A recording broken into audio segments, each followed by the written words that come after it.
Friends, DBMS सीखने की series में आज हम देख रहे हैं हमारा लेक्चर 3, जिसमें हम पढ़ेंगे what is database in DBMS. देखिए, डेटाबेस तो बहुत ही इंपॉर्टेंट टर्म है। आपने इससे पिछले वीडियोस अगर देखे हैं तो डेटा परसिस्टेंस का वीडियो देखा होगा, आपने इससे पहले डेटा का भी वीडियो देखा होगा, तो आपको मालूम है डेटा क्या होता है और डेटा के परसिस्टेंस का क्या मतलब होता है। हम डेटा को अगर अवेलेबल देखना चाहते हैं, हमें डेटा की ज़रूरत तब भी है जब प्रोग्राम हमारा एंड हो चुका है। तो हम डेटा को परमानेंटली स्टोर करना चाहेंगे हार्ड डिस्क जैसे किसी सेकेंडरी स्टोरेज में। तो कई बार ऐसा होता है कि हमें डेटा की ज़रूरत प्रोग्राम एंड होने के बाद भी पड़ सकती है। यानी मैं प्रोग्राम को एंड कर दूंगा तो प्रोग्राम को जो रैम में मेमोरी मिली हुई है वो डिस्ट्रॉय हो जाएगी और उसके अंदर जो वेरिएबल्स बने हैं वो भी डिस्ट्रॉय हो जाएंगे। तो जो डेटा उन वेरिएबल्स में रखा होगा वो सब कुछ वैनिश आउट हो जाएगा।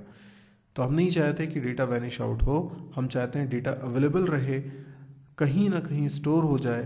तो हम सेकेंडरी स्टोरेज यूज़ करते हैं, जैसे कि हार्ड डिस्क, जिसमें हम डेटा को रख देंगे। जब कभी दोबारा उस प्रोग्राम को स्टार्ट करेंगे तो हम उस डेटा को वापस से रिट्रीव कर पाएंगे जो कि हमने परमानेंटली स्टोर किया हुआ है। तो इस तरीके से डेटा लंबे समय तक हम यूज़ कर सकते हैं।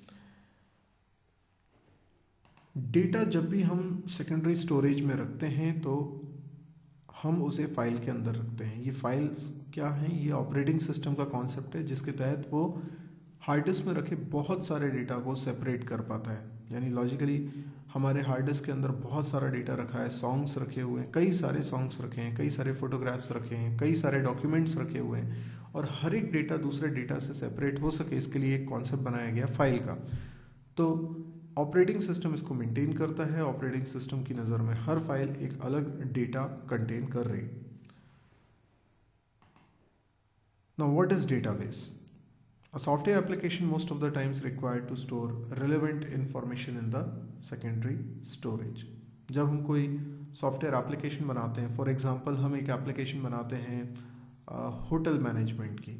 आप किसी होटल में जाते हैं रूम बुक कराने के लिए, तो वो अपने कंप्यूटर में चेक करके बताते हैं कि रूम कितने अवेलेबल हैं और उनमें क्या फैसिलिटीज़ हैं, उनके क्या चार्जेस हैं। तो ये सारी चीज़ें कहीं ना कहीं तो स्टोर रहती होंगी। इसका मतलब हम जो होटल मैनेजमेंट नाम की एप्लीकेशन बनाने की बात कर रहे हैं, इस एप्लीकेशन को ज़रूरत है डेटा की। वो डेटा कहीं पर परमानेंटली स्टोर होना चाहिए ताकि ज़रूरत पड़ने पर वो एप्लीकेशन उस डेटा को एक्सेस कर सके और जिसके तहत पता चल सके कि कौन सा रूम अवेलेबल है। तो डेटा एप्लीकेशन से रिलेटेड होता है। यानी होटल मैनेजमेंट के लिए जिस डेटा की ज़रूरत है वो अलग है, लाइब्रेरी मैनेजमेंट सिस्टम के लिए जिस डेटा को हैंडल करना है वो अलग है, जबकि रेलवे रिजर्वेशन में जिस डेटा को एक्सेस करना है वो अलग है। तो हर सॉफ्टवेयर एप्लीकेशन का अपना अपना डेटा सेट होता है जिसको वो एक्सेस करना चाहते हैं, और ये डेटा सेकेंडरी स्टोरेज में अगर हम स्टोर कर रहे हैं तो in the form of file से ही स्टोर होगा। सो डेटाबेस क्या है? देखिए, इसकी डेफिनेशन की अगर अपन बात करें तो ये बहुत इंपॉर्टेंट बात है। A database is a place where all your application related data is stored. Database, data का बेस मतलब जहाँ डेटा स्टोर होगा, तो कहीं तो होगा। तो चलिए उसको भी समझ लेते हैं एक बार। तो देखिए, जैसे हमारे पास ये हार्ड डिस्क, ठीक है,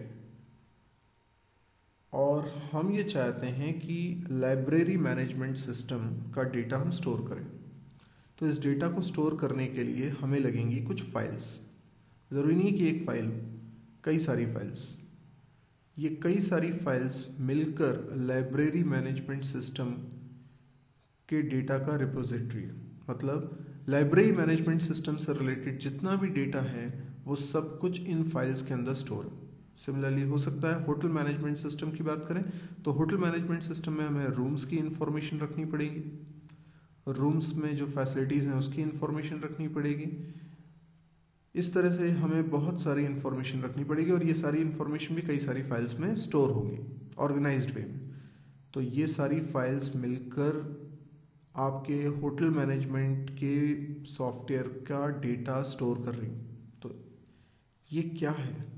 ये एक डेटाबेस है। ये क्या है? ये दूसरा डेटाबेस है।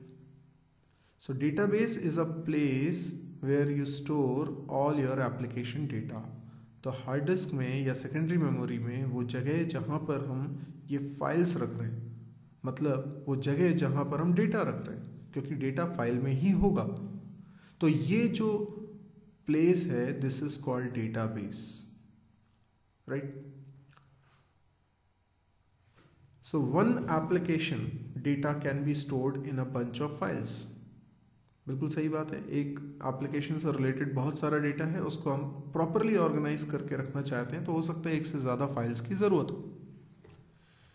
We can say database is a collection of files. तो फिर तो ये बात बिल्कुल सही है, ये कहना गलत नहीं होगा कि डेटाबेस क्या है, कलेक्शन ऑफ फाइल्स। तो यदि आपको ये वीडियो पसंद आया हो, समझ में आ रहा हो, तो आप इसे लाइक करिए। यदि आपको लगता है कि डेटाबेस का मतलब आपको क्लियर हुआ है, तो आप इस वीडियो को शेयर करना ना भूलें, ताकि कई लोगों को भी ये कॉन्सेप्ट क्लियर हो सके। इसके अलावा यदि आपको लगता है कि इस तरह के और वीडियोस देखने में आप इंटरेस्टेड हैं, तो आप इस चैनल को ज़रूर सब्सक्राइब करिए। चैनल को सब्सक्राइब करने के लिए बटन वीडियो के ठीक नीचे दी हुई है। इसके अलावा अगर आप चाहते हैं कि मेरे दूसरे चैनल्स के लिंक भी आपको पता चलें, जिसमें मैं C++, जावा, PHP, डेटा स्ट्रक्चर जैसे सब्जेक्ट सिखा रहा हूँ, तो आप मेरी वेबसाइट को विज़िट करिए www.mysearchy.com। इस वेबसाइट पे आपको प्रोग्रामिंग एक्सरसाइज भी मिलेगी। कई लोगों को ऐसा लगता है कि सब कुछ समझ में आता है कंप्यूटर में, लेकिन प्रोग्रामिंग हमको नहीं बनती है, प्रोग्रामिंग स्किल डेवलप नहीं हो पा रही है। तो उन लोगों के लिए एक बेहतरीन एक्सरसाइज इस साइट पे मिलेगी आपको। साथ ही साथ जितने भी क्वेश्चंस उस एक्सरसाइज में आपको करने के लिए कहे जा रहे हैं, वो सारे क्वेश्चंस के वीडियो सॉल्यूशंस भी आपको मिलेंगे, यानी वीडियो लेक्चर के रूप में उन सॉल्यूशंस को एक्सप्लेन भी किया जा रहा है।